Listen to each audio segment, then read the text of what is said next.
Competition is a staple of any online marketing strategy, regardless of what channel you're using. But each channel is impacted differently, and there are different strategies you can use to leverage those insights. We already have videos put together on how you can use competitor insights for search and for YouTube, and today we want to extend that library to include Facebook, LinkedIn, and Twitter. We're going to talk about some of the insights you can gain on those channels and how you can leverage those competitor insights in your campaigns.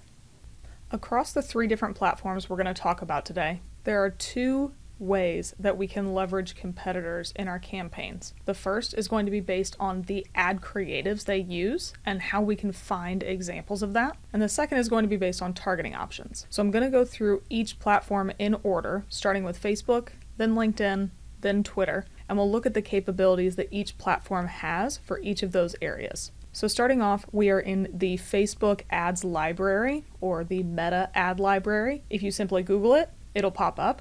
Otherwise, you can go to facebook.com/ads/library, and this will pop up. What we're trying to do here is find all of the ads that our competitors are using on the Facebook platform. So to do that, we have to have a few things selected first. We get to choose the country that we want to choose from. So right now it's using my current location. It says United States, but you can search for a country or go through the big drop down here.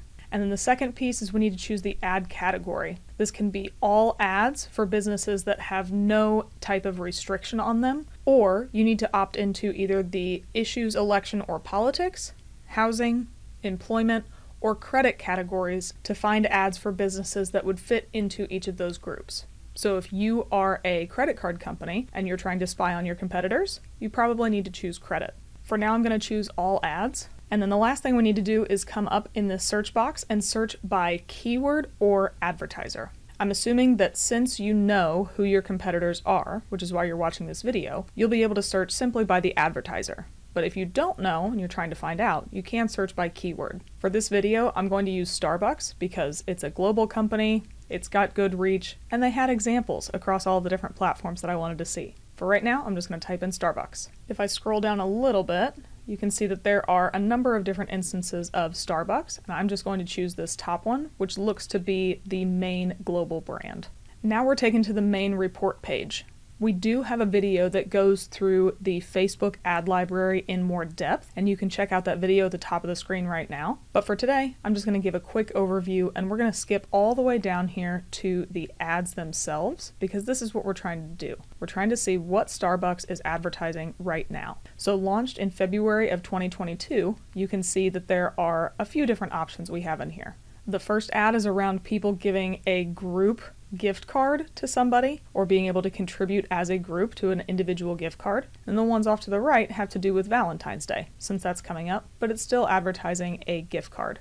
If you wanted to, you could just hover over this and click play, and it'll actually play the ad so you can see what the content is and decide how that informs what ad creative you make for your own advertisements on Facebook. Or you can come down and you can even click Shop Now, which will take you to the actual page that Facebook is using as a landing page for this creative. So if I click Shop Now, it's taken me directly to the gift cards page of Starbucks.com. So if you're curious not only what the ad creative is that your competitors are using, but also what landing page they're sending people to, the Facebook ad library can help you look all of that information up to make sure that you are competing in the areas that it's best for you to compete in.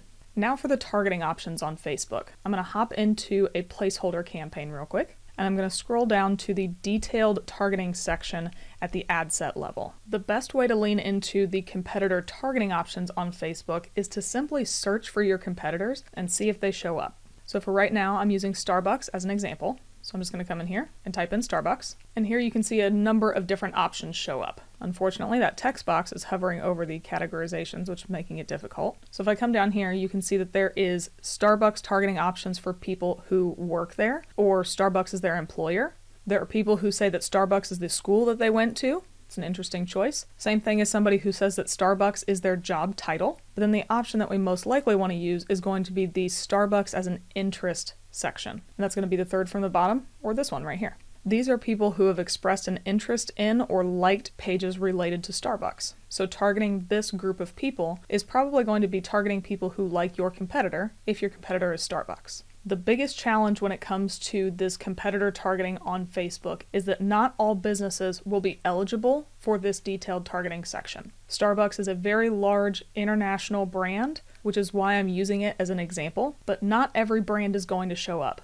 Even if it is a large international brand, that doesn't mean that there's going to be a targeting option available. At this stage, we really are relegated to simply coming in here, searching for your competitors' names, and hoping that they show up. If they do, that's an added bonus. If they don't, then you're likely going to be limited to only using the ad creative insights for the Facebook platform.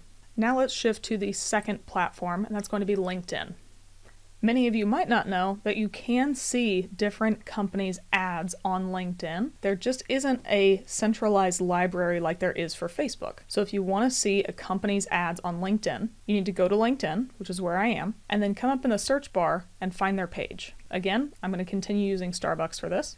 And they're going to be the first option up here at the top. And they're going to be the first list up here at the top. And you can either click the name or view page. This is where we want to get to the company page of your competitor. In this case, that's going to be Starbucks. To find the ads that they have running or have had running recently, we need to come down here in this top section and click on Posts. Once it reloads, you can see that we now have a handful of different options that we can choose from up here. You can choose all, images, videos, articles, documents, or the one that we're going to focus on, ads. And now if we scroll down, you can start to see the ads that Starbucks has had running on the LinkedIn ads platform. One thing you might notice is that the ads are not focused on the same things. On Facebook, we saw ads talking about Valentine's Day, getting a group gift card, but on LinkedIn, they're trying to promote thanking your team for all that they do. It's got a much more business-focused angle on it, as opposed to the more personal focus on Facebook. In this instance, Starbucks is doing a good job of making sure that they are using messaging that will resonate on each platform, as opposed to just using the same type of message across all different ad platforms. So now that we've seen the ad posts, what can we do with targeting on LinkedIn? I'm going to hop into another placeholder campaign, and we're going to scroll down to the targeting options that we have down here. Similar to Facebook, the types of targeting that we have on LinkedIn for competitors is relatively limited and not nearly as direct as we might like. I've already selected to be on audience attributes, and the best place for any sort of competitor targeting is really going to live under the company settings. First of all, you might think that company follower of would be a great targeting option for targeting your competitors, but unfortunately it's really not. The only thing that company follower of lets you do is reach followers of your company page. This is only an engagement audience for your company page. It doesn't allow you to target anything that has to do with your competitors. The better options that you have on LinkedIn are going to be around company names, where you can reach members based on the organizations they have listed as their employers. The better options for LinkedIn are actually going to be around connections and company names. But again, remember that LinkedIn is a B2B platform. So everything you target is going to be based on the jobs that users have. So if it makes sense for you to try and target the employees of your competitors, you can do that using the company names section. If somebody has a company listed as their employer, you can target them this way.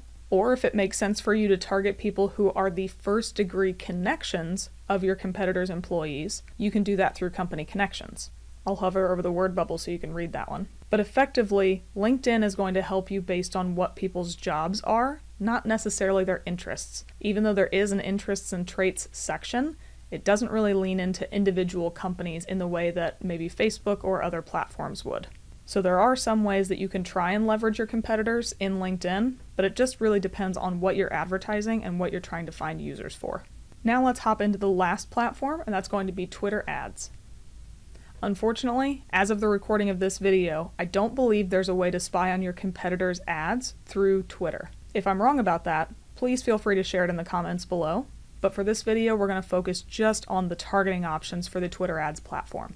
So right now I'm in another placeholder campaign, and I'm going to scroll all the way down to the different targeting options that we have down here. And the one I'm going to focus the most on is going to be follower lookalikes. If I hover over this section, you'll see that you can reach people with similar interests to an account's followers.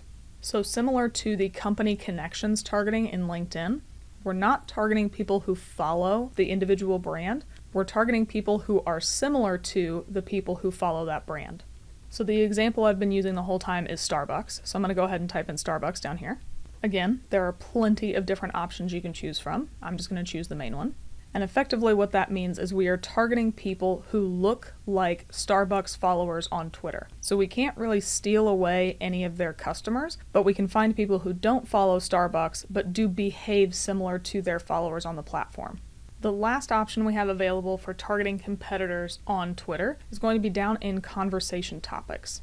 This is going to be fairly similar to the brand targeting on Facebook in that not every brand is going to show up, but it doesn't hurt to do a little bit of searching and see if it does. If you watched the Twitter targeting options video that we recently released, you'll know that conversation topics are used to reach people who tweeted, engaged with a tweet, or looked at a tweet about a specific conversation topic within the last 28 days.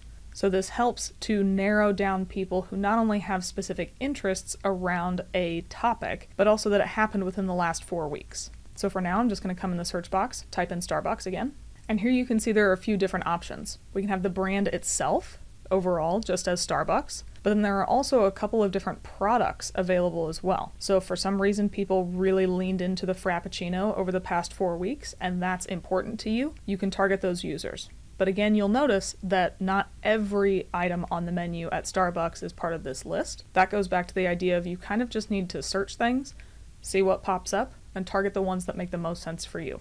Unfortunately, with all of the different changes that are happening across digital advertising for privacy reasons, a lot of the competitor options that we had for many of these platforms have really been diminished over the past few years. But that doesn't mean that there aren't ways that you can find what your competitors are promoting, what landing pages they're using, or try to find ways to target users who engage with brands that are similar to those companies or the brands themselves.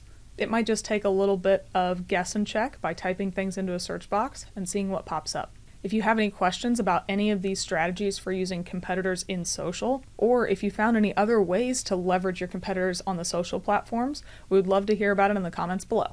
Thanks for watching our video. If you thought it was useful, give us a thumbs up below. We release a new video at least once a week, so if you want to get notified of when a new one comes out, be sure to subscribe to the Paid Media Pros channel.